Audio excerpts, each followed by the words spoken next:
నందమూరి బాలయ్య బాబు బాబీ కాంబినేషన్లో వస్తున్నటువంటి most aggressive and waiting movie ఏదైనా ఉంది అంటే అది NBK-109 డాకు మహారాజ్. ఈ మూవీ యొక్క సెకండ్ హాఫ్ మాత్రం పంబ రేపే విధంగా ఉంటుందని మాత్రం ఒక టాక్ గట్టిగానే నడుస్తుంది. మెయిన్ ట్విస్ట్లన్నీ కూడా సెకండ్ హాఫ్లో భారీ స్థాయిలో రివీల్ అవుతాయట.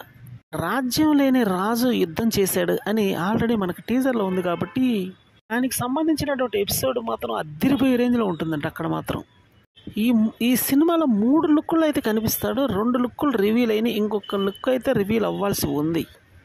అది సెకండ్ హాఫ్లో వస్తుందంట. మరి బాబీ యొక్క ప్లానింగ్ అసాధారణ స్థాయిలో ఉంటుంది అన్న విషయం అయితే మనకు తెలియంది కదా. ఇప్పుడు జరగబోయేది కూడా అదే. ఏది ఏమైనప్పటికీ మూవీ మీద ఉన్నటువంటి అంచనాలు అసాధారణ స్థాయిలో ఉన్నాయి కాబట్టి సంక్రాంతికి రాబోతున్నటువంటి అతిపెద్ద సినిమాల్లో ఇదే మెయిన్. ఎంతోమంది ఫ్యాన్స్ చెప్తున్నారు.